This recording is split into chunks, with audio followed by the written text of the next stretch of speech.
Então, o que eu escolhi para hoje, aqui tenho que ver esta coisa, é, vou aqui fechar isto, é então o exame de época especial de setembro do ano passado. E agora é que eu estou a ver, sim, isto tem duração só de 2 horas. Bem me parecia que este exame era um bocadinho curto. Mas pronto, eu acho que para uma primeira sessão antes do exame, vamos começar com uma coisa um bocadinho mais ligeira. Eu já estive a dar uma vista de olhos, não deveria, mas queria verificar um bocadinho qual era o programa do exame e é muito acessível este exame. Ora, vamos começar. E já vão perceber porque é que eu digo isso. Por exemplo, no grupo 1, começam com esta pergunta, que é indicar a fronteira do subconjunto definido pelo contradomínio de uma sucessão. Logo, eu aqui vou já escrever um bocadinho as coisas. Ou seja, o A é o contradomínio de uma sucessão. E essa sucessão, xn, ela é convergente. Porquê? Porque é o limite de Neper. Ou seja, nós temos que xn é igual a 1 mais 1 sobre n. É uma sucessão convergente que tende para E. Pronto, ou seja, isto é um dos exemplos de base da teórica e nós sabemos que a fronteira desse conjunto, definido pelo contradomínio de uma sucessão convergente, vai ser o próprio conjunto e o limite da sucessão. Por exemplo, o C seria o derivado do conjunto, ou seja, o único ponto de acumulação. Porque aqui, ou seja, isto não só é igual à fronteira, ou seja, esta coisa ela é igual à fronteira de A, mas também ela é igual à aderência de A. E porquê? Porque, aliás, está aqui, vamos fazer uma setinha escondida, uma setinhazinha, porque esta coisa aqui é o interior deste conjunto. O conjunto A, quando é definido pelo contradomínio de sucessão, é um conjunto sempre que é de interior vazio. Esta alternativa A, se a gente queria caracterizá-la em termos de uma noção topológica, isto poderia ser visto como os pontos isolados. Os pontos isolados de A. Porque todos os pontos de A são pontos isolados, porque é o contradomínio de uma sucessão convergente.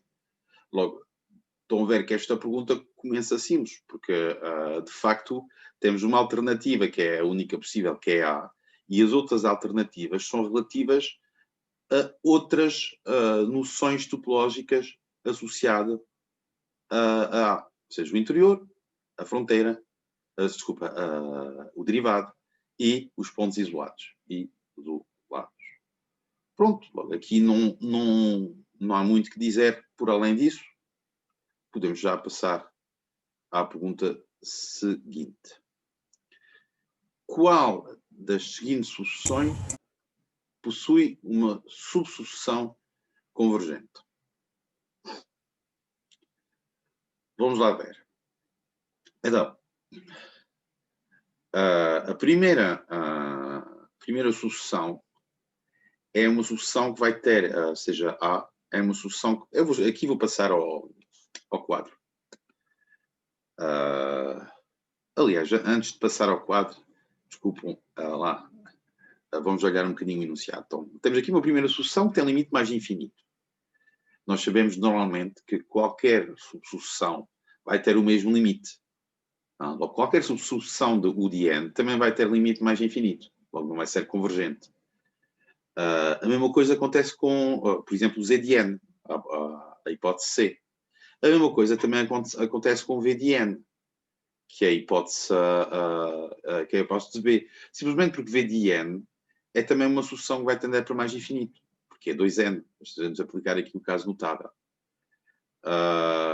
Logo, qual é a alternativa que resta? Que é a alternativa um bocadinho manhosa. Ou seja, se nós, por exemplo, aqui não tivermos percebido que esta é para excluir, esta é para excluir e esta é para excluir. Como é que nós justificamos que esta aqui é a resposta correta? Justificamos pelo facto que simplesmente essa sucessão WN ela é limitada. Ela é limitada porquê? Porque vamos então aplicar o módulo à solução. Isto fica 1 mais menos 1 elevado a n vezes cosseno de n. E nós sabemos que aqui o cosseno de n obviamente não tem limite ao infinito, mas é uma sucessão limitada por 1. E esta parte aqui, podemos usar a desigualdade triangular para provar que isto vai ser mais pequeno do que o módulo de 1 mais módulo de menos 1 elevado a n. E isto vale 2.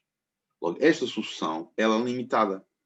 E é um teorema da teórica que nos diz que teorema teórica que nos diz... Há aqui uma pergunta, deixa-me aqui ver. Este exame é de recurso, sim. Sim, é um recurso. E é um recurso de setembro. Setembro. Enfim. Ok. Ou seja, teve um teórica... Eu já não sei o que é eu estava a escrever, agora perdi o fio. Ou seja... Um teorema da teórica, professor. Um teorema da teórica. Obrigado. Teorema da teórica que diz o seguinte. Se uma sucessão é limitada, então existe, então admite, então ela admite uma subsucessão convergente. Logo, eu já não me lembro como é que é o nome deste teorema. Possivelmente será um teorema que terá um nome do estilo Ein-Borel. Mas vocês não precisam aqui de vos lembrarem desse resultado. Vocês simplesmente têm que saber que nós temos um resultado que diz que uma sucessão monótona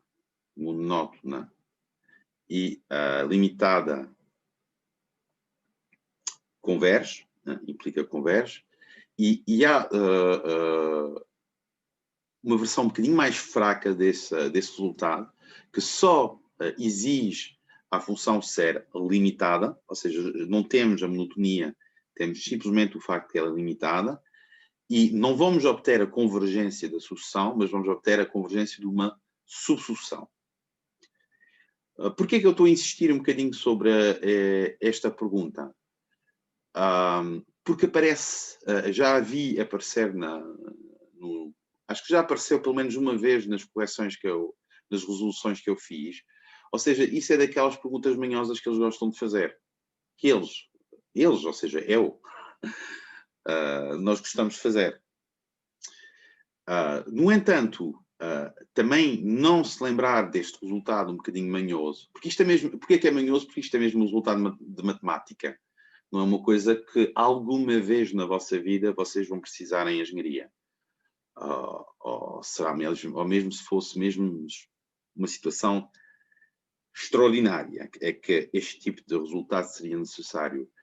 O que eles estão à espera aqui é que vocês vejam que o DN, o DN, o VDN e o ZDN são sucessões que tendem para mais infinito. Logo, isso implica que qualquer subsucessão também tende para mais infinito. Logo, isto não vai acontecer. Professor, Diz. Porquê é que aí nós fizemos o módulo da sucessão WDN? Eu não percebi essa parte. Para mostrar que é limitada. Fazemos um módulo. Isto é sempre o caso. O módulo para mostrar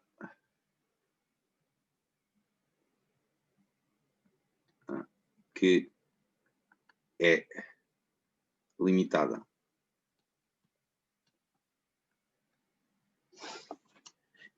E porquê que preferimos fazer um módulo para mostrar que é limitada? Eu agora vou pegar isto tudo e vou ir no quadro.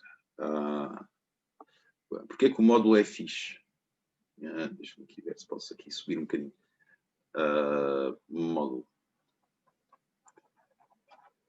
Por quando tu tens módulo de x inferior a m, isso dá-te não só uma majoração do x, mas dá-te automaticamente uma minoração do x, pelo oposto.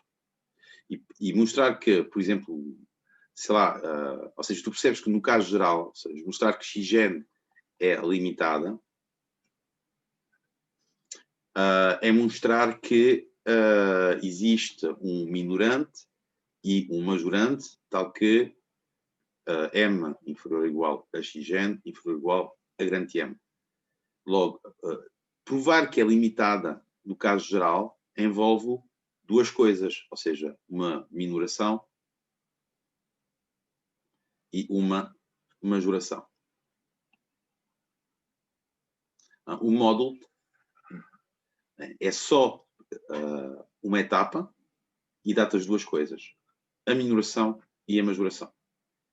Nem sempre usar o módulo vai ser a solução mais eficaz.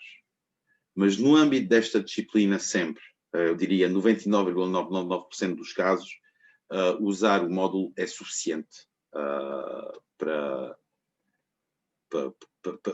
mostrar que é limitada. Ou seja, sim? Sim, já percebi. Obrigada. Pronto, ou seja, isto começa relativamente pacificamente. Então, vamos ao grupo 2. Logo, ao grupo 2, prova por indução uma cena um bocadinho estranha, um bocadinho manhosa, uma soma. Já agora, isto é uma coisa que aparece às vezes, este tipo de objeto aparece no estudo das sucessões e não se dá o verdadeiro nome destas coisas. Mas esta soma finita, ou seja, uma soma finita, isto tem um nome, e algum de vocês em análise 2 ou análise 3 vão estudar estes objetos. É uma soma infinita que chama-se uma soma parcial da série numérica, que neste caso vai ser soma para k igual a 1 a mais infinito de logaritmo de 1 mais k, mais 1 sobre k. Bom, e aqui claramente esta soma, quando a gente faz tender o n para mais infinito, o limite aqui, que é o limite do logaritmo de n mais 1, vai ser mais infinito. Logo aqui, esta soma, ela é mais infinito, diverge. Bom, mas aqui não tem nada a ver com isso, é só uma pequena observação. Aqui tem que se fazer uma indução. Depois da segunda linha, tendo em conta a relação que foi demonstrada na linha A, e eles dão esta desigualdade. Estão a ver que muitas vezes nos enunciados eles são simpáticos convosco. Ou seja, isto eu vou comentar mesmo no quadro. É válido para x superior a 0. Estão a dar esta desigualdade. Mas isto podia ser uma linha demonstrar esta desigualdade. E vão ver que a demonstração desta desigualdade é 5 segundos. Mostra que isto. É claro. Então, se a gente olhar para aquilo, o que é 1 sobre n? 1 sobre n vai ser maior do que, e até aqui vou fazer 1 sobre k, vai ser maior do que o logaritmo de 1 mais 1 sobre k. Aqui é esta relação aqui. E nós acabamos de mostrar que esta soma dos logaritmos de 1 mais 1 sobre k, ela tende para mais infinito. por causa acabei de comentar isso. Logo, quando eu vou fazer esta soma assim, quando eu vou somar as coisas assim, obviamente que esta coisa tende para mais infinito, esta aqui vai tender para mais infinito. Bom, mas eu agora vou para o quadro justificar as coisas corretamente.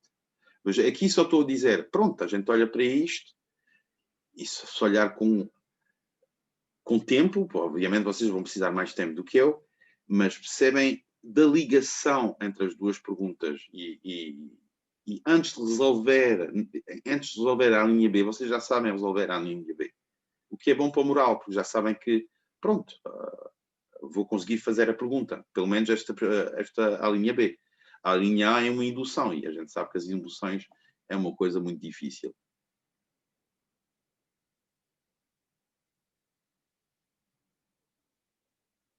O grupo 2 não sai na melhoria do segundo teste. Normalmente não, porque isto tem mais a ver com a matéria do primeiro teste. Ora bem, então tenho que recuperar só o meu enunciado. Que está aqui. Então, vamos lá a isto. Vamos aqui subir um bocadinho. Isto está o nosso amigo, a fórmula de Stirling aqui. Esqueci-me de apagar. Vamos apagar, limpar a tela. Quando isto quiser. Vá, limpa lá a tela. Isto agora bloqueou um bocadinho. Vamos esperar. Já está. Ora bem, então o grupo 2. Então, no grupo 2 nós queremos mostrar uma identidade, k igual a 1 n logaritmo 1 mais 1 sobre k igual a logaritmo de n mais 1. E isto vai ser a nossa propriedade ao índice n. Logo, uma indução começa por uma inicialização, que é simplesmente verificar que, pelo menos, quando n é igual a 1, ou seja, o P1, a propriedade é verdadeira. Mas o que é que se passa quando a n é igual a 1? É que a soma vai ser a soma de k igual a 1 do logaritmo de 1 mais k, mais 1 sobre k, ou seja, o logaritmo de 1 mais 1, ou seja, é verdadeira. Vou já aqui ver a pergunta.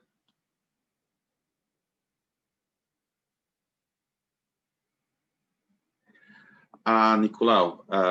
Então, o Nicolau pergunta se no exame sai apenas a matéria que saiu nos 2 testes ou sai também a matéria que não foi abordada em ambos os testes. Aí é que está. Ou seja, no exame vai sair toda a matéria. E, eventualmente, há pontos da matéria que não foram abordados nos testes. Mas, vamos lá ver. Grosso modo, ou seja, o tipo de pergunta que vão chegar no exame vão ser as perguntas dos testes. Pode haver uma ou duas perguntas que não tenham sido abordadas. E se me perguntarem que tipo de perguntas podem aparecer, isso não sei, porque já não me lembro quais foram as perguntas dos testes deste semestre. Mas acho que há cenas de funções recíprocas que não foram vistas,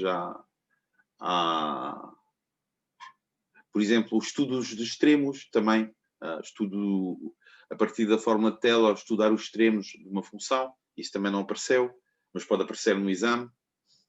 Não costuma aparecer nos exames nem nos testes, mas pode aparecer, isto pode ser aquela vez onde aquilo aparece. E pronto. Logo, inicialização é verdadeira. Depois, a propriedade que eu tenho muita dificuldade em pronunciar, que é hereditariedade. A pronunciar e a escrever, provavelmente. Então, na hereditariedade, o que a gente quer mostrar é uma implicação. Ou seja, temos uma hipótese e queremos chegar a uma tese.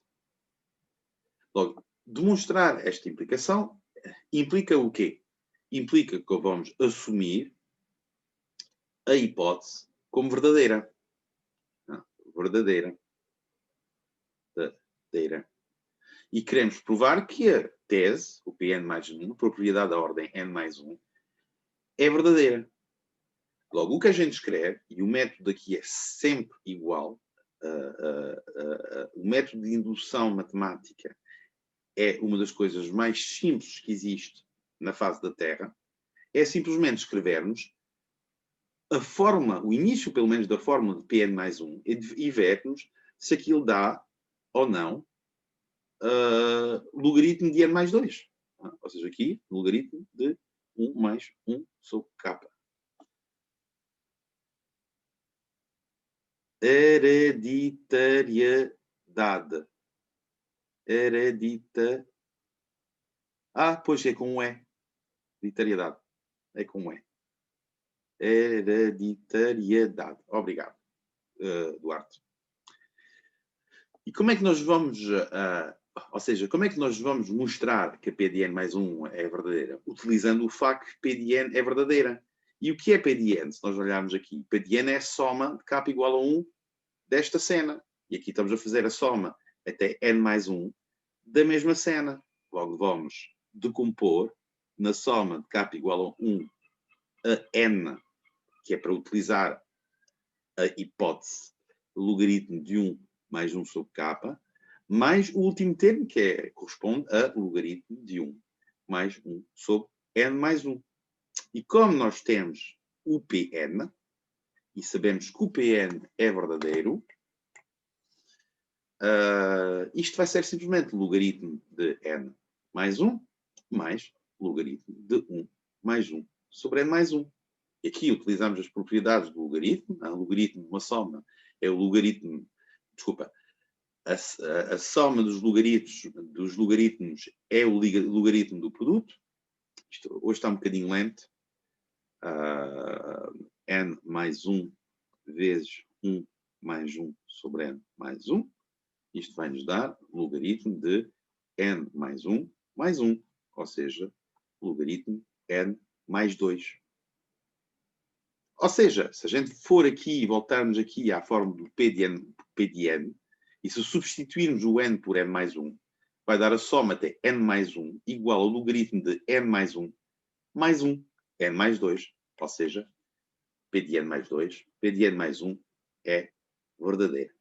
Verdadeira.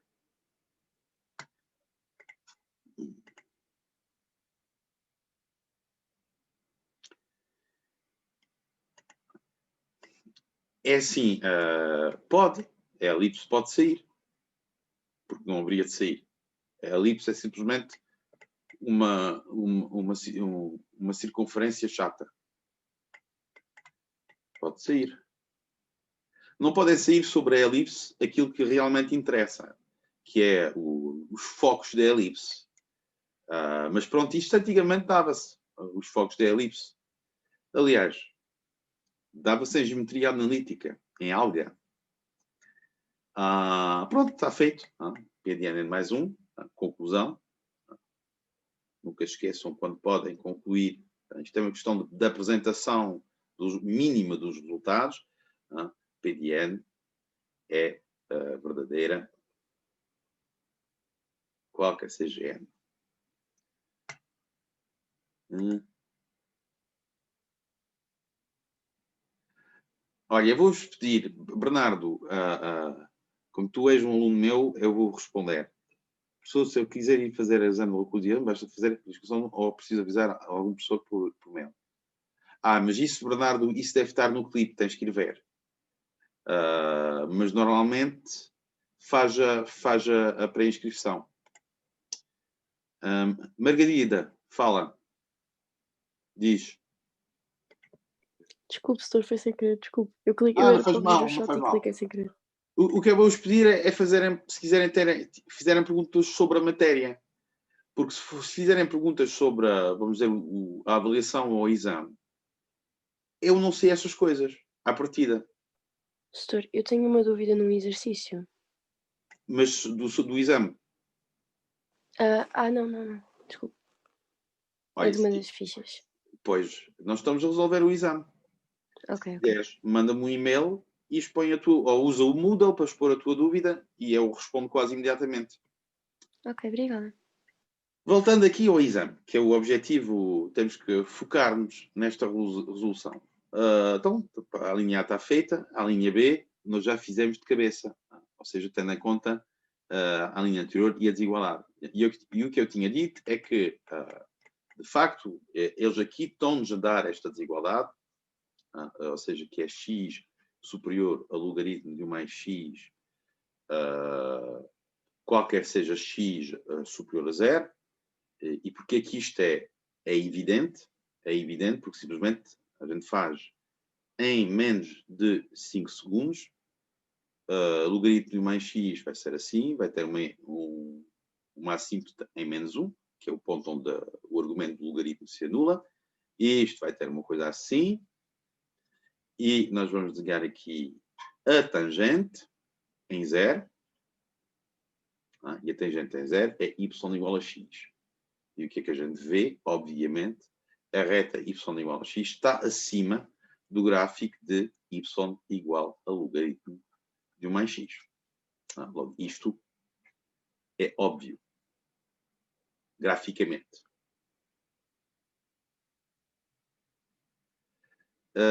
Isto é o exame de 7 de setembro de 2020, época especial. Ou seja, tem duração só de 2 horas. Cuidado que o exame da próxima sexta terá duração de 3 horas. Pronto, então, mas o que é que eles pedem? Eles pedem para nós estudarmos o limite de 1 mais 1 meio mais mais 1 sobre n. Mas nós temos esta desigualdade. E esta desigualdade, ela vai implicar que 1 vai ser maior do que logaritmo de 1 mais 1 sobre 1. 1 meio vai ser maior do que logaritmo de 1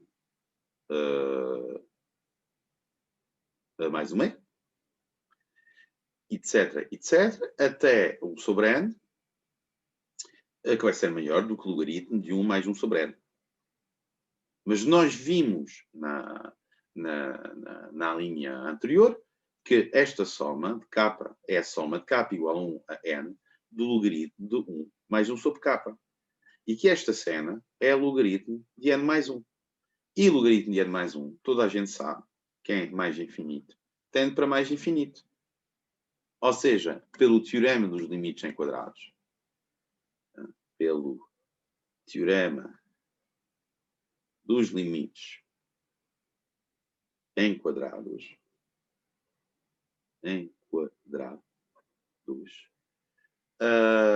tem-se que o limite, quando n tende para mais infinito, esta coisa vou escrevê-la na forma de uma soma parcial, k igual a 1 a n de 1 sobre k, é igual a mais infinito.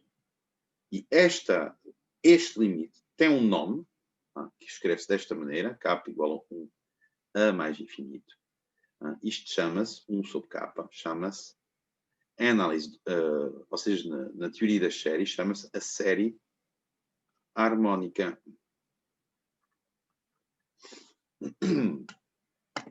Logo, isto é mais do que eles estavam a perguntar no enunciado.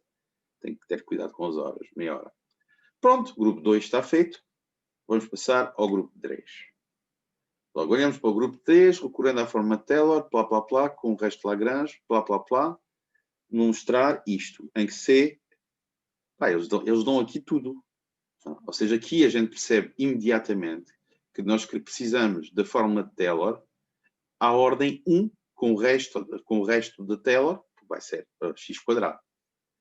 Utiliza a linha anterior para estudar aquela cena. Isso também é óbvio. Quer dizer, eu estou a dizer que as coisas são óbvias, mas são mesmo. Não sou eu que estou a exagerar. Porque quando a gente olha aqui, exponencialmente x menos 1 mais x, é porque a gente passou esta coisa daquele lado. Logo ficamos com exponencial de menos x menos 1 mais x, que vai ser igual a e de menos c, x ao quadrado, sobre 2. E o que é que eles fazem aqui?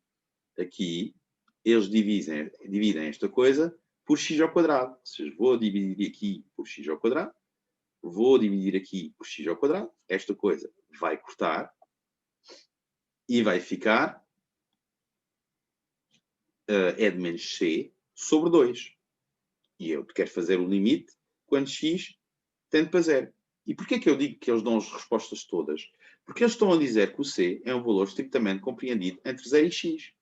Isso quer dizer, como c está enquadrado por 0 e x, isto implica pelo teorema dos limites enquadrados, implica imediatamente que o c vai tender para 0 quando x tende para 0.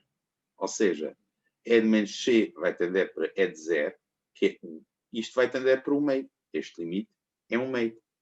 Logo, isto é mais um exemplo de pergunta, onde a gente, lendo o enunciado, resolve a pergunta B antes de resolver a pergunta A. Pronto, então o que é que resta aqui fazer? Pá, resta aplicar a fórmula de Taylor. Mas vejam lá bem, a que função? A função exponencial menos x. E isto é fácil de derivar. A gente só vai precisar da primeira e da segunda derivada. Vamos a isso. Vamos a isso.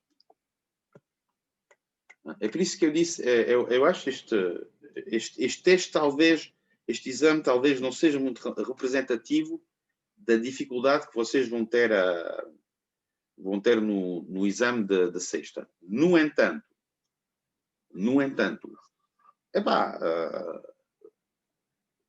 o exame de sexta não tem razão nenhuma de ser muito mais difícil do que este.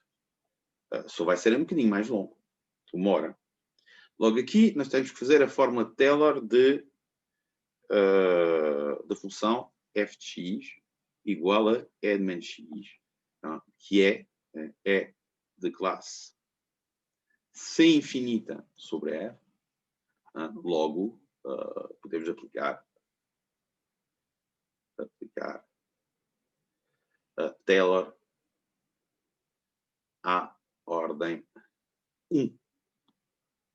E pronto, eu posso calcular aqui as derivadas. F' de x vai ser menos e de menos x, e f segunda de x vai ser e de menos x. Porque o menos vai ficar mais. Logo, isto fica f de x igual a f de 0 mais f' de 0 vezes x mais f segunda de c vezes x ao quadrado sobre 2 fatorial. E com o c, e eles até dizem isso, com c estritamente enquadrado, eu prefiro dizer enquadrado, para me lembrar do teorema dos limites enquadrados, por 0 e x. Bom, isto agora é só traduzir em termos da função exponencial. F de x é igual a e de menos x, e de 0 fica 1, depois menos e de menos 0 vai ficar menos x, e depois vai ficar aqui exatamente aquilo que está no enunciado, ou seja, e de menos c sobre 2 x ao quadrado. Com c, blá, blá, blá, enquadrado por 0 e x. Pronto, a linha A está feita e a linha B também nós já fizemos, porque simplesmente vimos que e de menos x menos 1 mais x sobre x ao quadrado era igual a e de menos c sobre 2, e isto tende, quando x tende para 0, tende para 1 meio, porque 0 inferior a c inferior a x. Não, eu tenho que ter cuidado aqui. Eu tenho que ter cuidado.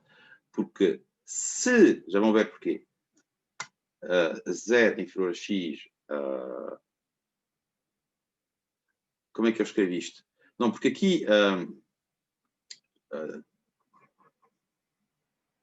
em todo rigor nós teríamos que distinguir dois casos. Ou seja, quando eu digo aqui que C é estritamente enquadrado por 0 e x, já sei. Já sei como é que eu vou traduzir isso. Vou usar, como eu usei no início, o módulo. Ou seja, dizer que C é estritamente enquadrado por 0 e x é dizer que o módulo de C é inferior a módulo de x. É a mesma coisa. Se vocês refletirem um bocadinho, é exatamente a mesma coisa. Porque quando o x é positivo, ou seja, se x é positivo, eu vou ter 0 inferior a x, inferior a c, inferior a x. E quando x, ou seja, e é igual a módulo de x, e quando x é negativo, o que é que eu vou ter? Eu vou ter o x, que é inferior a c, que é inferior a 0. Só que o x, quando o x é negativo, é menos módulo de x. Logo, o que eu acabei de mostrar é que em ambos os casos, eu vou ter, ou seja, em ambos estes casos, quando x é positivo e quando x é negativo, ou seja, qualquer seja x, eu vou ter que o módulo de menos módulo de x é inferior a c e é inferior ou igual a módulo de x. Eu aqui estou a pôr a desigualdades largas, mas posso pôr que distritas largas também funciona. Logo, porque módulo de c inferior a módulo de x, logo c tende para 0 quando x tende para 0. Pronto. Logo, esta primeira página são quantos valores? E resposta correta com elementos justificativos, 2 valores. Isto é dado. Isto é dado. Logo, isto seria 4 valores, mais 4 valores, 8, 12. Não, isto não pode ser. 12, 16. 16? Pois é. Não, pronto. Bom, mas pelo menos começamos por uma coisa mais fácil, mas isto é dado. Isto é um teste de recurso, um exame de recurso, comparado com a época normal. Na minha opinião, isto é debatível, isto é só a minha opinião. É dado isto. Ou seja, na primeira folha vocês já têm 4 mais 4, 8, 12. E são 2 valores que eu penso que toda a gente concorda, pelo menos espero, que é fácil ter. Bom, talvez a pergunta 2 é um bocadinho mais atrapalhante, mas a 2B também talvez pode ser um bocadinho mais estranha para vocês. Mas o resto, o grupo 3 já é totalmente clássico. Passamos ao grupo 4. Então, grupo 4, a linha 1, mudança de variável x igual a sin t. Pronto, uma mudança de variável. E a segunda pergunta, uma integração por partes.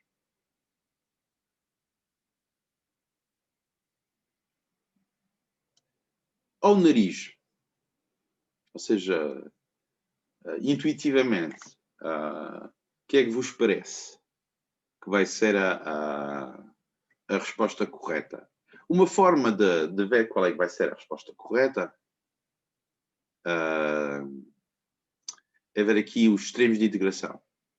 Bom, um dos extremos de integração vai ter que ser 0, porque quando eu faço x igual a 0, para ter sen que é igual a 0, vou ter que ter t igual a 0. Depois, outra coisa que aqui é importante ter em mente é que quando eu faço uma mudança de variável, eu tenho que estar no domínio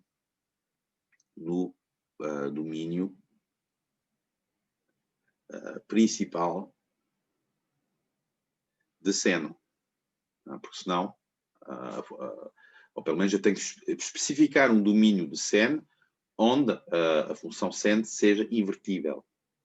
A priori, o primeiro candidato para esse efeito será o domínio principal de sen. E nesse domínio principal de sen, nós vamos ter a recíproca, que é arcsen. E a relação entre o sen e a recíproca é fácil. Se eu tenho x é igual a sen t, então vou ter t, que é igual a arcsen de x. Logo, quando x é igual a 0, arcsen 0 é 0, logo t é igual a 0. E quando x é igual a 1 meio, aqui é um bocado estranho. qual é o... Ah, não é estranho. Ou seja, qual é o x... ou seja, qual é a arcseno de... Ou seja, que eu estou à procura é qual é o x tal que... ou seja, estou à procura da arcseno do meio. Quanto é que vale a arcseno do meio? Ou seja, eu não disse aqui qual é o domínio principal de seno. O domínio principal de seno é menos π sobre 2, π sobre 2. Qual é o arcseno do meio? Acho que vamos ter aqui uma resposta. π sobre 6. É π sobre 6. Quando a gente aqui olha onde é que estão os π sobre 6, só há uma hipótese. Isto é uma pergunta de escolha múltipla. E só uma hipótese. Quer dizer que a resposta correta é C. E não é preciso fazer mais. Porque nenhuma dos outros intervalos faz aparecer π sobre 6. Logo, só olhando os extremos de integração, conseguimos ver que a única resposta possível é a resposta C. Bom, depois, por uma questão de rigor intelectual, nós podemos olhar porque é que isto vai dar 1 sobre cosseno ao cubo de t. De facto, o que acontece aqui é que quando eu olho para esta coisa, isto claramente vai ser 1 sobre 1 menos seno ao quadrado, 1 menos seno t ao quadrado, vai dar 1 sobre cosseno à quarta de t. 1 menos seno ao quadrado é cosseno ao quadrado da quarta. E depois nós temos aqui que dx é igual a cosseno de t dt. Logo aqui em cima do dx, nós vamos ter um cosseno de t dt, que vai cortar com o cosseno à quarta e vai ficar um cosseno ao cubo. Pronto. A primeira pergunta do grupo 4 é dada. Professor, então, Sim. Boa tarde. Boa tarde. Tínhamos que fazer o arco-seno do meio? Temos que fazer para mudar o extremo? É isso? Sim. Mudar o extremo? Sim. O que eu fiz aqui, eu vou passar aqui ao quadro, só para explicar melhor. O que eu fiz aqui é o seguinte, ou seja, isto é o grupo 4. Nós tínhamos este integral de 0 a 1 meio de dx sobre 1 menos x ao quadrado. E eles dizem para nós fazermos a mudança de variável x é igual a seno t. E o que eu fiz é o que eu faço sempre quando faço uma mudança de variável, que é escrever, temos o x em função do t, mas também vamos escrever o t em função do x, que é arcseno de x. Temos de ter cuidado que aqui estamos no domínio principal do seno, ou seja, o t aqui tem que pertencer a menos π sobre 2, π sobre 2. Porquê que eu tenho este cuidado? Porque pode haver perguntas manhosas que vão usar outro domínio de invertibilidade do seno, mas em geral este tipo de manhosice já não acontece, e depois faço a minha mudança de variável. E quando eu por norma, quando faço a mudança de variável, eu faço sempre, uso sempre 3 etapas. Começo por olhar os extremos de integração. E aqui x igual a 0, x igual a 1 meio. Quando x é igual a 0, t é igual a 0. Quando x é igual a 1 meio, como viram, vamos ter t que é igual a π sobre 6. E depois, como já tinha feito esta etapa, eu fui olhar aqui ao enunciado e reparei, olha, há só uma que tem um extremo π sobre 6. Os outros extremos estão todos errados. Logo, tem que ser a pergunta C. Mas, obviamente, que no absoluto a gente gostaria de fazer a mudança de variável, a substituição corretamente. E foi o que eu fiz depois, porque a gente aqui substitui. Isto vai dar... A segunda etapa, em geral, para mim, é substituir a função. Logo, isto aqui é 1 menos seno ao quadrado, foi aquilo que eu disse. Isto é 1 sobre 1 menos seno ao quadrado de t ao quadrado. E isto a gente sabe que é cosseno ao quadrado de t. Então, logo vai aparecer o cosseno à quarta. E depois, a última etapa que eu faço em geral, que eu faço sempre, é escrever, é passar da variável de integração em x à variável de integração ou termo de integração em x, ou termo de integração em t. Pronto, e aqui é fácil, porque x é sempre t, logo vamos ter dx, que é igual, ou seja, dx sobre dt, que é igual a sempre t, e isto é uma notação, mas é um pequeno abuso de linguagem, escrevemos, não, desculpem, a dx é cosseno t, cosseno t, cosseno, e temos aqui um cosseno t, logo aqui vamos ter um cosseno t dt e obtemos o resultado. A opção C. A opção C está correta, não só nos termos de integração, como na função que está integrada e no elemento de integração. Era isso a tua pergunta? Sim, mas então, sempre que fazemos uma mudança de variável, temos que fazer a inversa para os extremos também, de integração? Sim, sempre. É assim, isto é uma forma geral. Imagina, tens aqui A, tens aqui B, tens aqui f de x, dx, e supomos que tens uma mudança de variável da forma x igual a φ de t. E supomos que também isto pode escrever t é igual a função recíproca de x, φ em x. Logo, isto, as três etapas, como eu disse acima, começamos por mudar os termos de integração, ou seja, vamos ter φ menos 1 de A, φ menos 1 de B, depois mudamos a função, isso vai dar f de φ de t, e depois mudamos o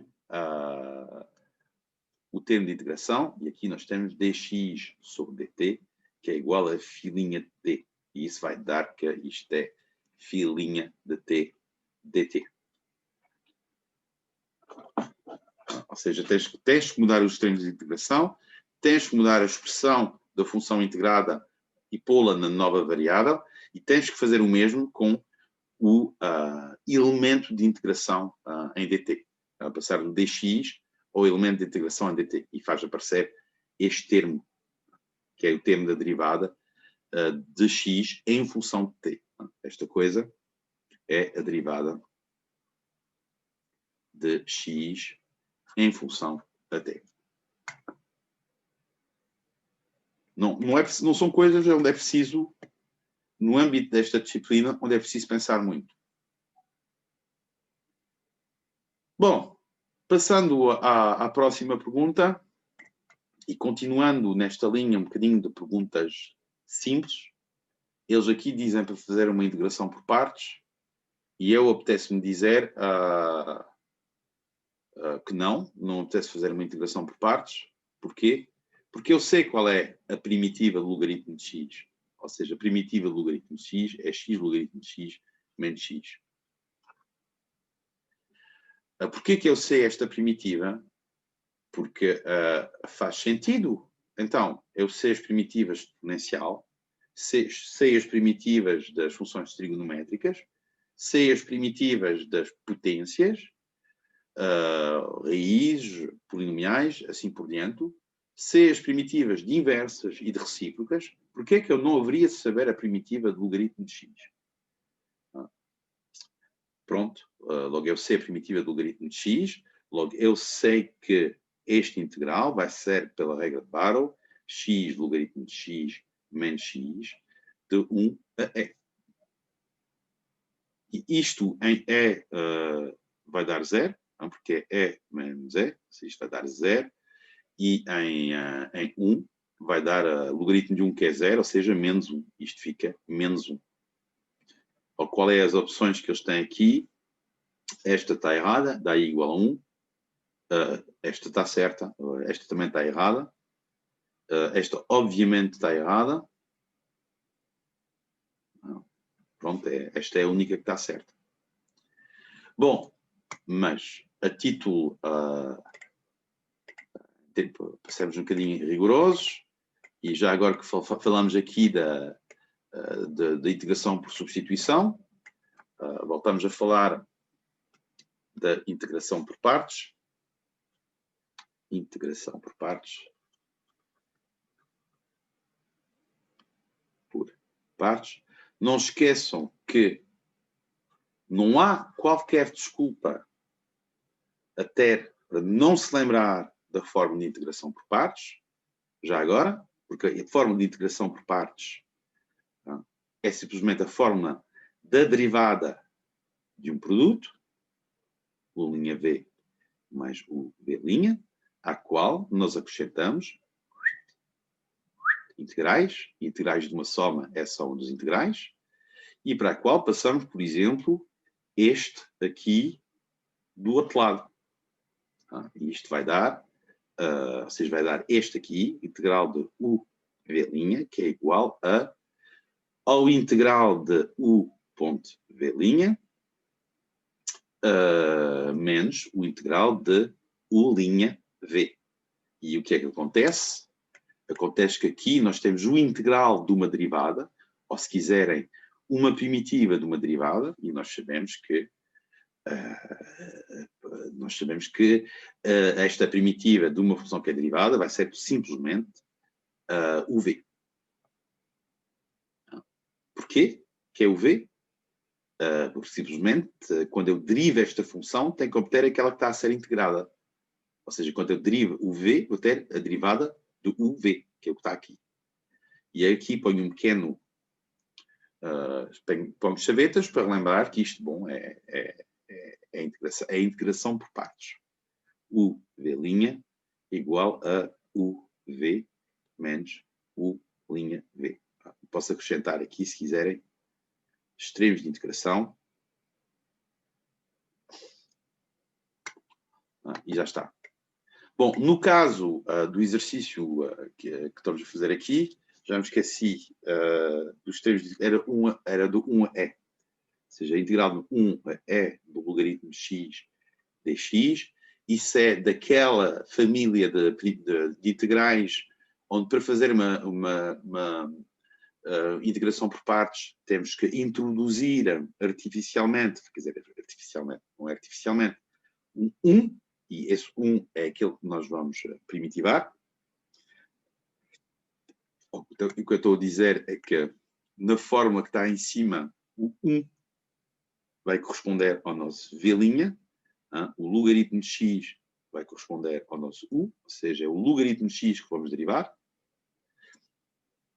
E faz sentido, porque a primitiva de 1 vai ser x, a derivada do logaritmo de x vai ser 1 sobre x, x em cima, x em baixo, corta, vai ficar o integral de 1.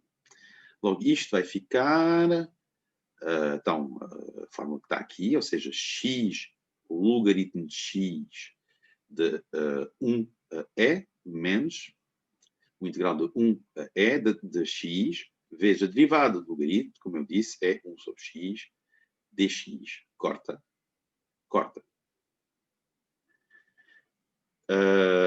E pronto. E aqui vocês vão calcular e vão encontrar aquilo que eu disse, ou seja, menos 1.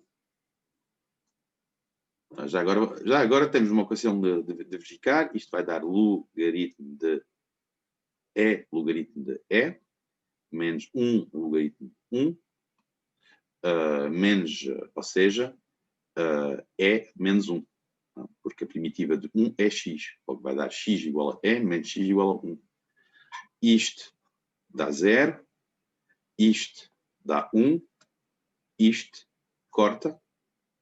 E eu aqui encontrei 1. Ou seja, isto aqui dá mais 1. Será que é um engano-me?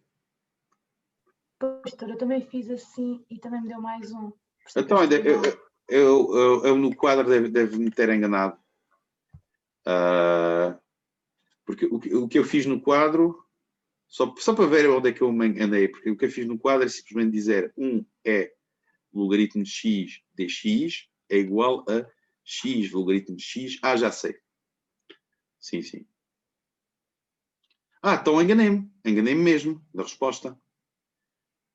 1 é. E isto foi... já sei, sim. Já sei. Bom, vai dar aquilo que eu digo. Dá de facto mais 1. Logo, esta está errada e esta está certa. Esta está errada e esta está errada. É esta. Esqueci-me quando se faz a regra de Barrow, ou seja, menos o valor em 1, esqueci-me que aqui havia um menos. Faz menos, menos, mais. Bem, que horas são? Bem, estamos a avançar bem. Estamos ao grupo 5. Pois, o grupo 5. Ora bem, então o grupo 5, uma primeira linha com uma função racional.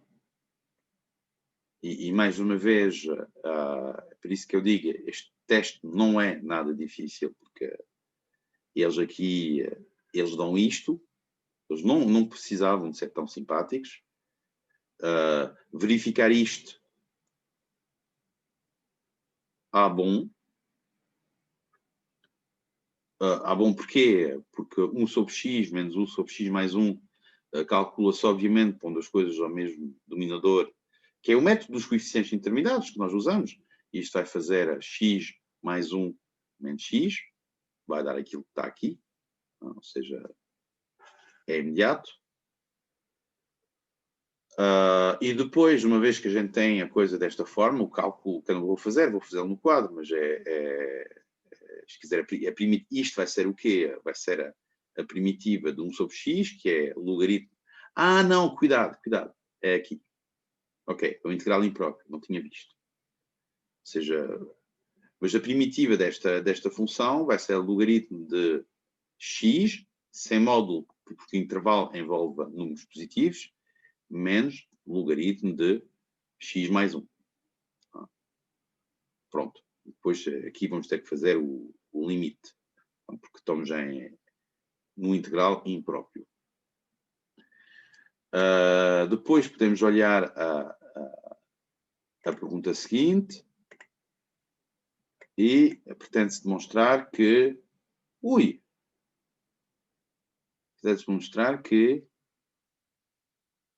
esta desigualdade para x superior a 0. Para tal, considerar a função auxiliar e verifique que é estritamente estude a galinha conclui sobre a desigualdade. Ninguém tem alguma coisa para comentar sobre esta coisa? Sobre este exercício? Tem que ser eu a fazer todos os comentários? Isto. É sempre positivo. Sim, mas sobretudo a primitiva. É arctangente de t. É a arctangente de t. Logo, a gente percebe logo que quando eu faço integral de 0 a x desta coisa, a arctangente de 0 é igual a 0. Isto vai ser a arctangente de x. Logo, o que se passa aqui é que eu também sei, quando eu olho para aqui, também sei que o módulo cosseno t ele é inferior ou igual a 1.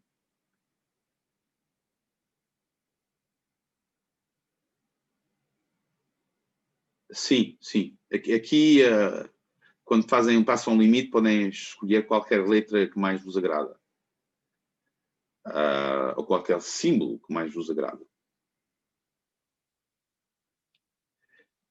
E não estão a ver onde eu quero chegar?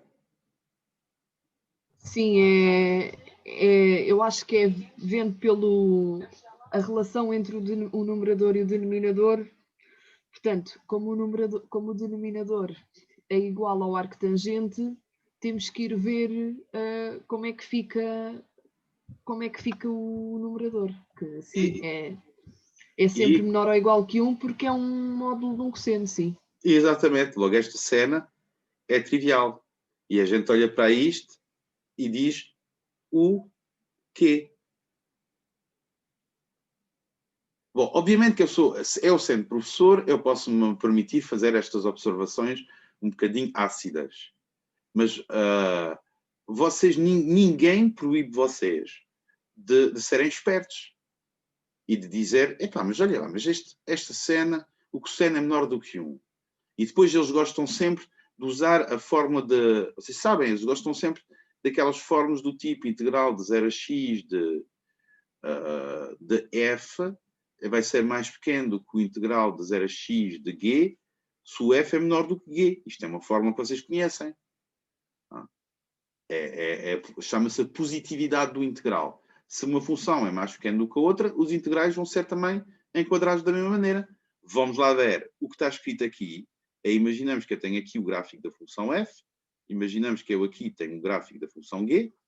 Eu estou aqui a calcular o integral, vamos dizer, de A a B. Obviamente, que a área abaixo do gráfico de G vai ser mais pequena. Aqui escrevi ao contrário, desculpem lá. Aqui é o G, ou seja, aqui o F é mais pequeno do que G.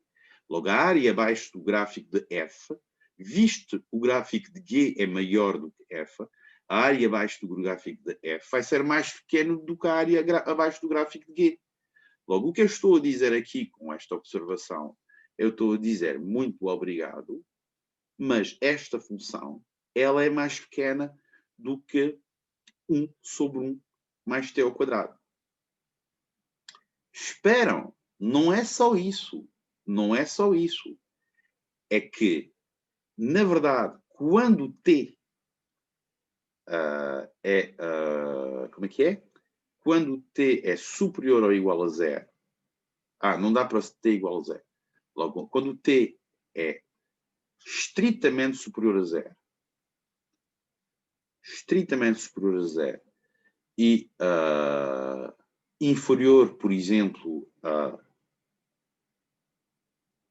já sei, é por causa disto. Mas vamos dizer, quando t é estritamente inferior a 0 e, vamos lá ver, inferior a estritamente a 2π. Esta desigualdade aqui que aparece, ela é estrita. É uma desigualdade estrita. Ou seja, a função cosseno, a área, ou seja, que é representada pela função cosseno, ela é estritamente mais pequena do que 1. A área, ou seja, cosseno é estritamente mais pequeno do que 1 em todos os valores do intervalo 0,2π aberto. Logo, obviamente, quando eu vou fazer o integral, a área vai ser estritamente mais pequena do que a área desta, quando eu faço os integrais. Mas aqui vocês não podem utilizar este resultado, porque só têm este resultado com as desigualdades largas. Mas esse resultado com as desigualdades estritas, ele é óbvio. Bom, isto tudo para dizer que... Sim, diz. Mas ele é óbvio por causa do x ser 0? Não, maior que 0, se é maior que 0. Porquê que é óbvio? Ele é óbvio porque esta função, módulo cosseno t, ela é estritamente inferior a 1, exceto vamos dizer, não é no número finito de pontos, mas em todos os lugares, ou seja, quando eu olho aqui a x positivo, tenho aqui 0, tenho aqui x positivo, os únicos pontos onde a cosseno t vai ser igual a 1, vai ser em 0, vai ser em 2π, vai ser em 4π, etc. Logo, excepto pontualmente, é que esta função vai ser igual a 1. Logo, quando eu vou fazer a área, como a igualdade entre as duas funções acontece só em certos pontos que são pontos isolados, na verdade, isto tem a ver com um conceito que vocês viram muito brevemente, que é o conceito de conjunto de medida nula. Ou como os pontos onde isto acontece é só em pontos de medida nula, a desigualdade aqui é estrita. É necessariamente estrita. Bom. É pontos de quê, professor? Pode repetir, por favor, que eu não percebi bem. Pontos isolados? Não, o outro. Era pontos de... Conjuntos de medida nula. Ok. Isto é uma cena que eu acho que só aparece tipo num parágrafo da Sebenta. O conceito de medida nula. Logo, não é uma coisa à qual vocês têm acesso. Isto tudo para dizer que ou seja, aqui vocês teriam o direito de dizer, mas seria totalmente legítimo dizer esta cena é trivial. E é trivial porquê? Com o raciocínio que eu acabei de dizer. porque o integral de 0 a x do cosseno de t sobre 1 mais t ao quadrado dt é estritamente inferior ao integral de 0 a x de dt sobre 1 mais t ao quadrado. E porquê? Porque o cosseno de t é estritamente inferior a 1 na maior parte dos pontos, em quase todo ponto, em quase todos os pontos. E aqui não estou... Isto é mesmo no sentido intuitivo. Logo prontos. Arco tangente x.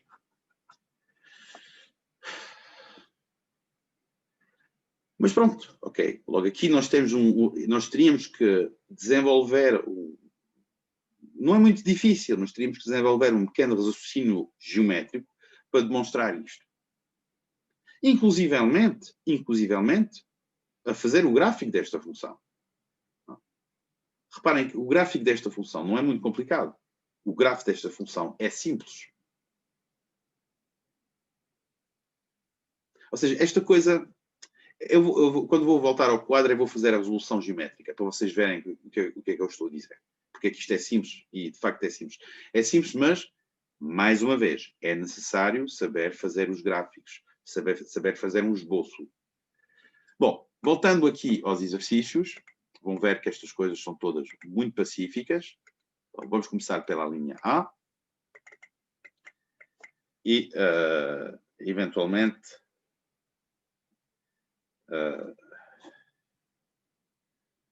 depois aqui, grupo 5. Ok. Pronto. Então, grupo 5, a linha 1, e estamos a estudar o integral de 1 a mais infinito de dx sobre x mais 1.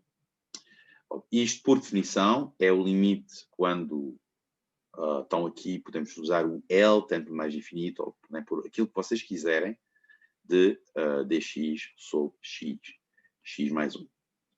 Depois podemos usar a indicação que é dada no enunciado, é que isto, a função que nós estamos aqui a integrar, 1 a L de, escreve-se 1 sobre x menos 1 sobre x mais 1.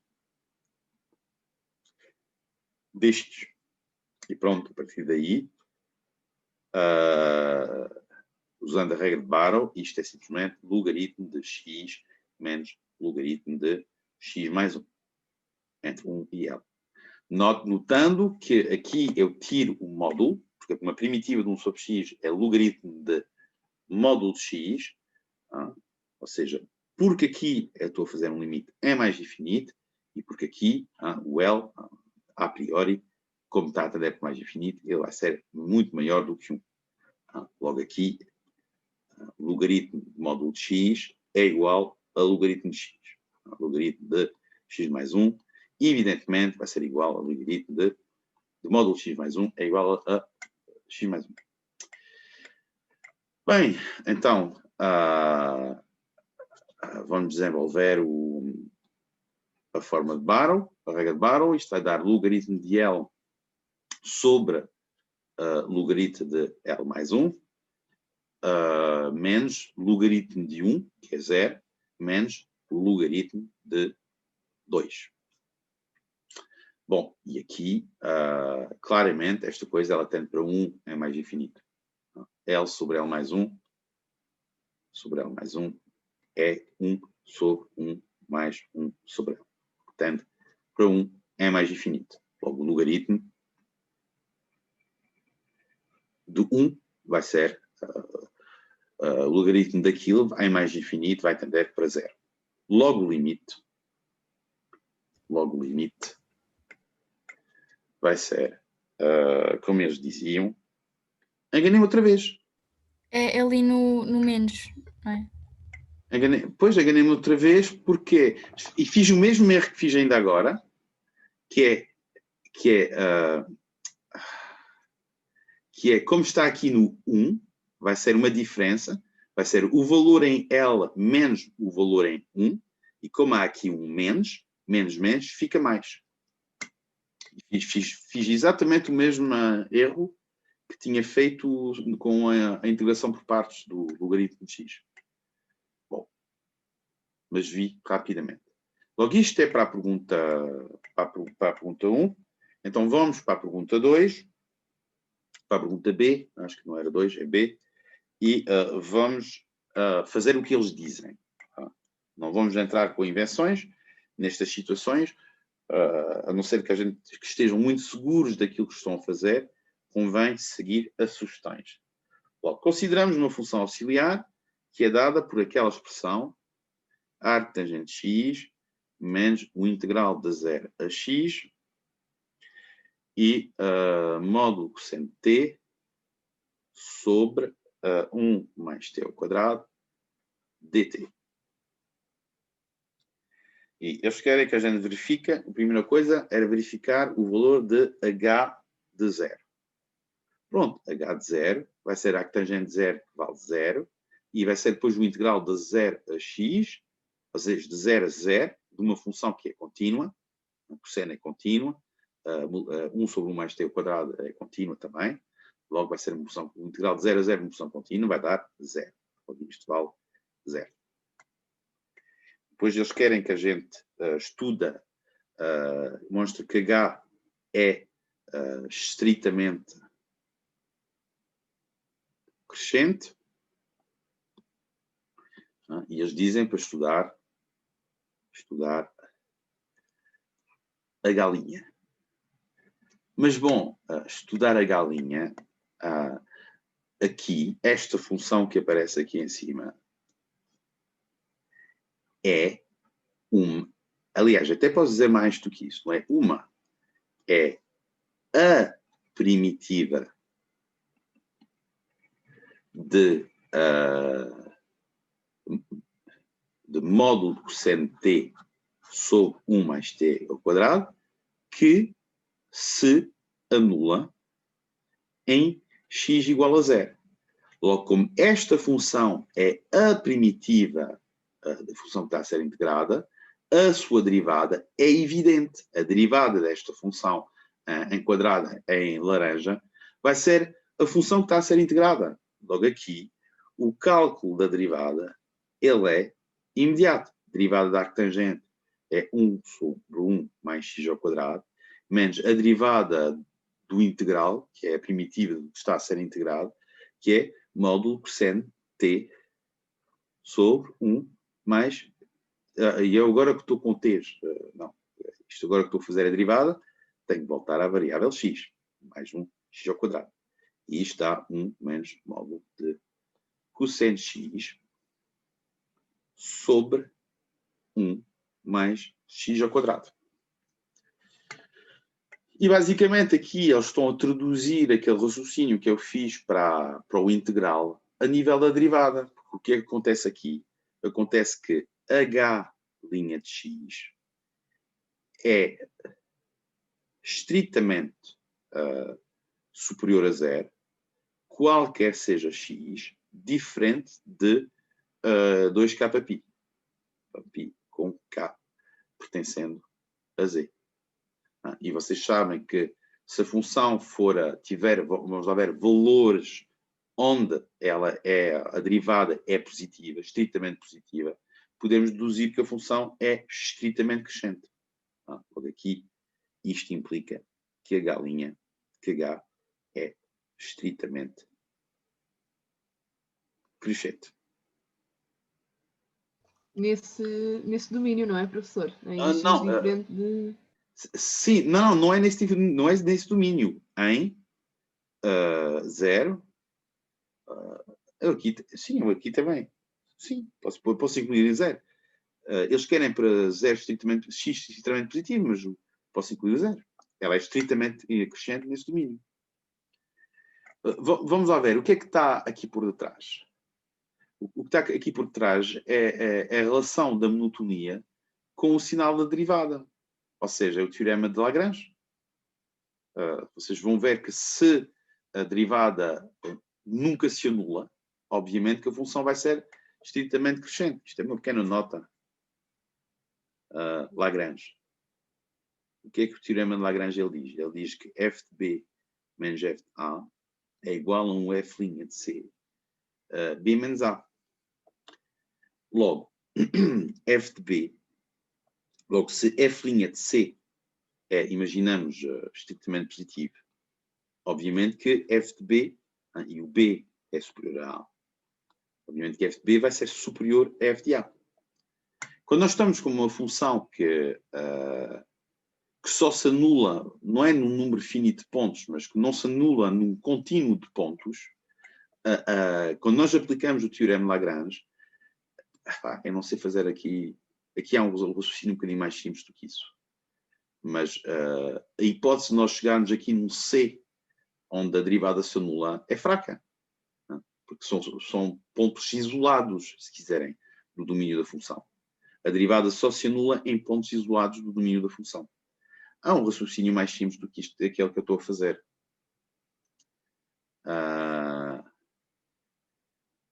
Mas eu não quero fazê-lo. Eu não quero entrar nesta conversa. Isto é suficiente. Isto que está aqui é suficiente. Ou seja, ou seja, não existe nenhum intervalo onde a derivada seja identicamente nula. Logo, isto está necessariamente que a função é estritamente crescente. Professora, eu não percebi muito bem essa parte, sendo que se o cosseno de x for 1 ou menos 1, fica nulo. Zero. Exato. Então, deixa-me lá ver se eu encontro uma maneira simples de explicar.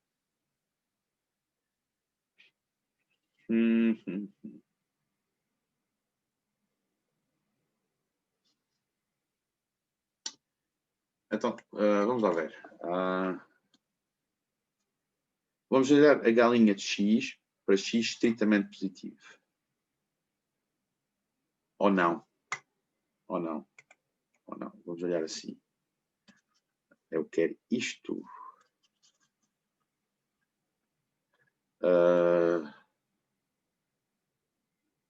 Deixa-me aqui ver. Só fazer um desenho. Eu preciso de desenhos para perceber estas coisas. Então temos aqui cosseno, trus. Aqui é π sobre 2. Aqui é 3π sobre 2. Logo, e depois aqui tem, não tem cosseno, tem módulo cosseno. O módulo cosseno faz assim. Isto é módulo cosseno. Módulo de cosseno T. E onde é que eu quero chegar? Já sei. Logo, a forma, se quiserem, mais detalhada de justificar aquilo que eu disse, é simplesmente observar o seguinte: é que a galinha de x vai ser estritamente positiva, qualquer seja x, ou seja, qualquer seja k pertencendo a z, e qualquer seja x pertencendo ao intervalo π sobre 2 mais kπ, 3π sobre 2 mais kπ. Isso espero que é claro para toda a gente. Ou seja, eu estou aqui nestes intervalos assim. Estou a olhar estes intervalos aqui. E aqui, obviamente, que o cosseno não vai ser igual a 1 nem menos 1. Logo, a derivada vai ser estritamente positiva. Logo, isto implica o quê? Isto implica que H é estritamente crescente nesses intervalos.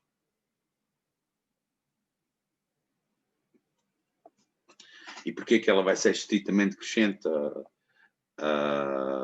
nos outros intervalos? É porque simplesmente aqui nós vamos ter valores, ou seja, o que vamos ter são nestes intervalos, sim. E agora?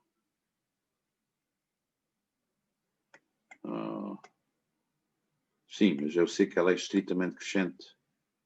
Sim, já está. Basta fazer agora. Reparem, seja, imaginemos que estamos num. Eu sei que não estou a explicar isto bem, mas Ou seja, não estou a explicar isto da melhor maneira. Vou chamar isto xk e isto vou chamar yk, os extremos do intervalo. Aqui temos xk, aqui temos yk.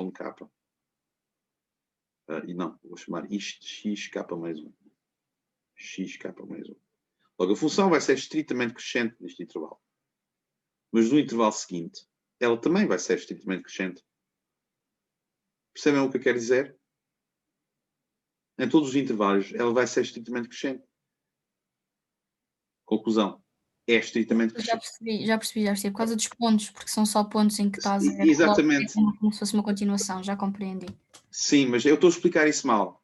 Mas há uma forma de explicar isto muito mais fácil do que aquilo que eu estou a fazer. Mas o que é essencial perceber é que, para uma função ser estritamente crescente, a derivada, ou seja, basta a derivada não ser identicamente nula. Ou seja, acho que o teorema que vocês têm na teórica é este. F estritamente crescente num intervalo I. Eu não sei qual é o teorema que vocês têm na teórica.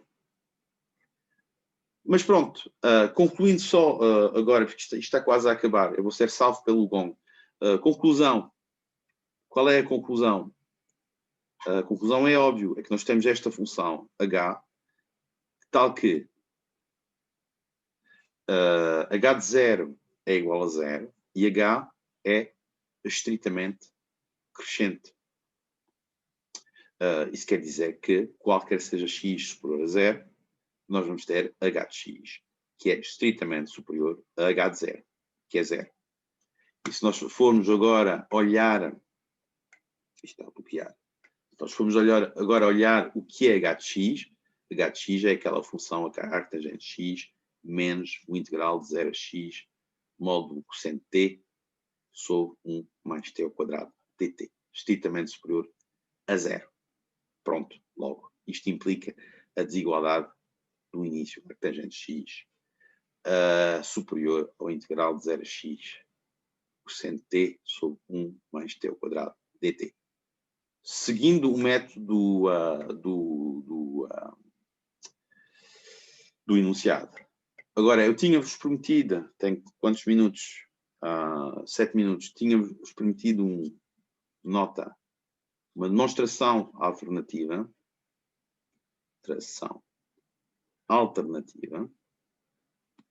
E isto é uma coisa que os físicos, há físico, ou física, se for uma menina.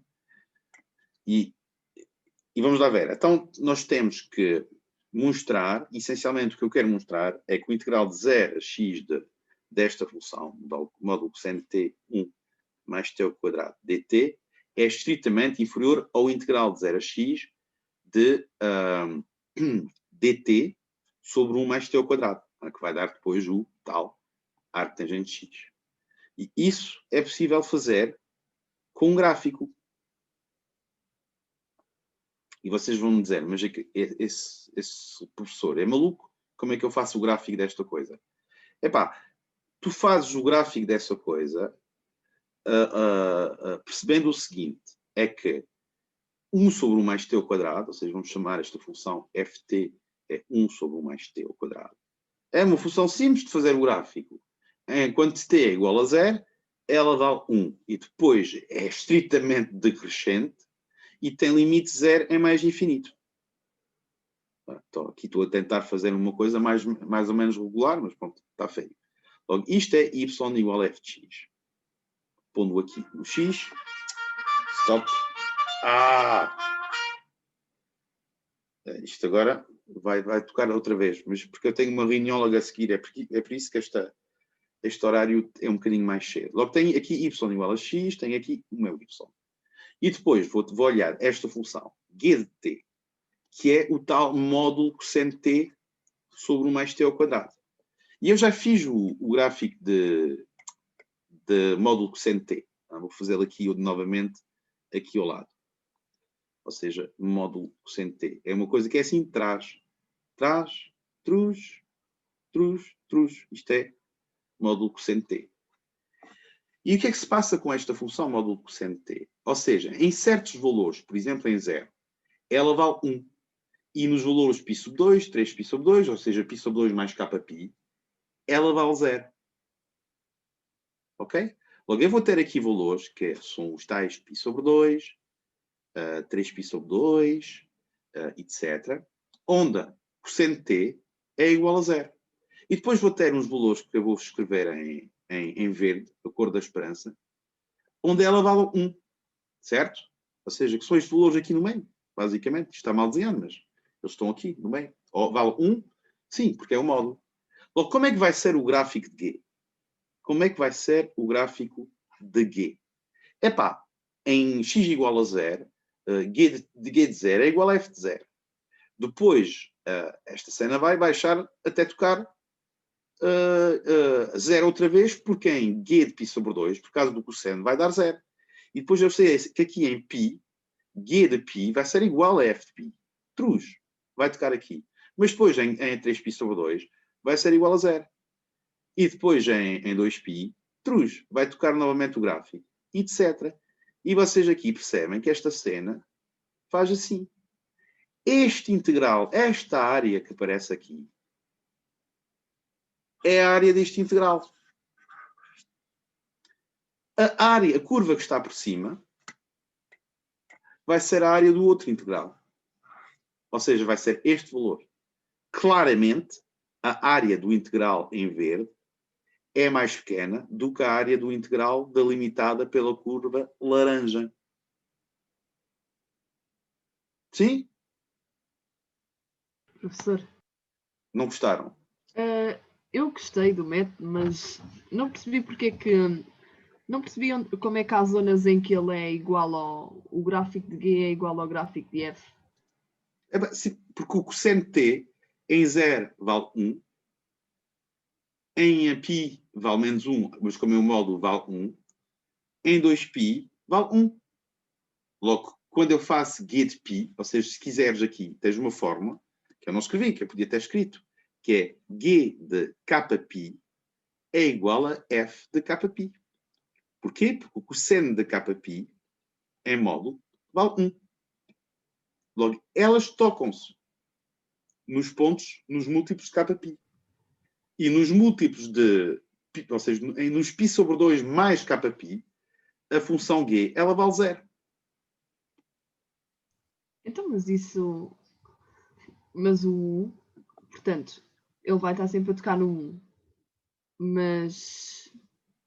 Eu acho que não estou a perceber o gráfico da função f de x, professor. Mas o f de x, repara, o f de x é uma função racional. É uma função que é estritamente crescente. Estamos de acordo? O f de x. É o inverso de uma função crescente. 1 mais t ao quadrado é uma função crescente. O inverso de uma função crescente é uma função estritamente crescente.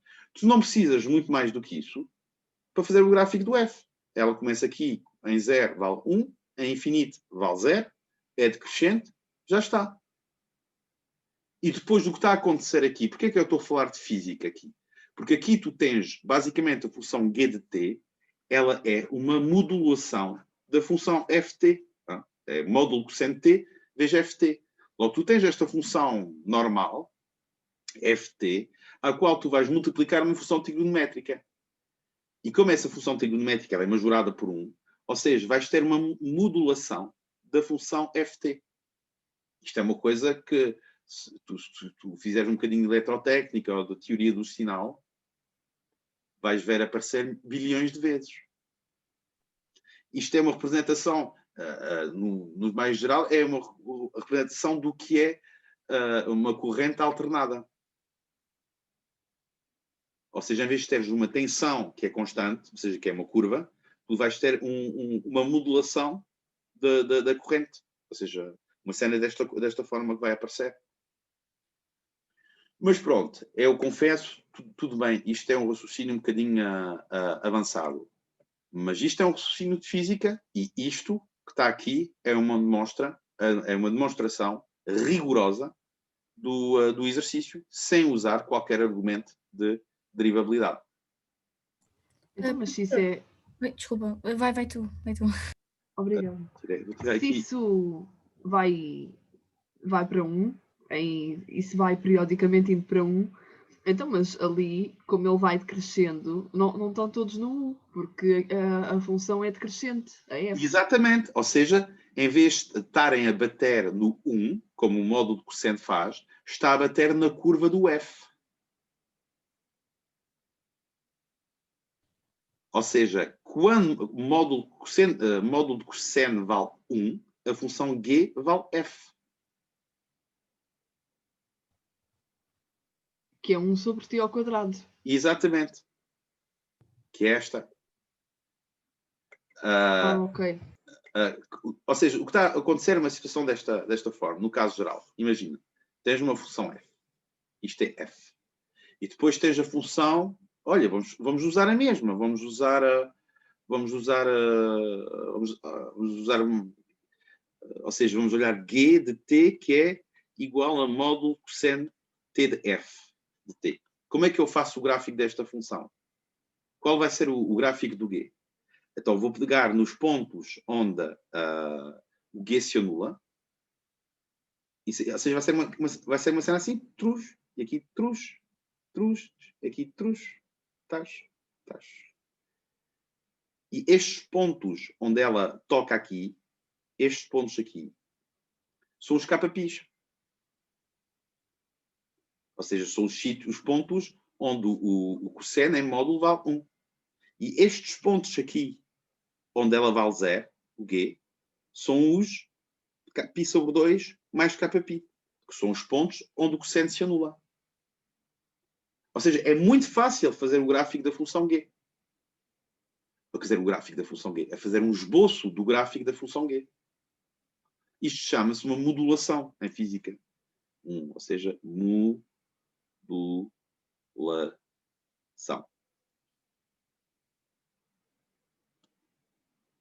E eu vou tirar o compartilhamento. Professora, eu queria só perguntar uma coisa rapidamente, que é, sabe-se qual é que vai ser o exame que vai fazer amanhã? Não. Não sei. O que eu estava a pensar fazer para amanhã é fazer as melhorias do semestre passado. Que eu acho que eu não toquei em todas. Ou seja, as próximas sessões vão ser melhorias do 1, do teste 1, teste 2 e eventualmente teste 3. Mas eras tu que tinhas uma dúvida, não eras? Não, era exatamente isto, era exatamente... Tem que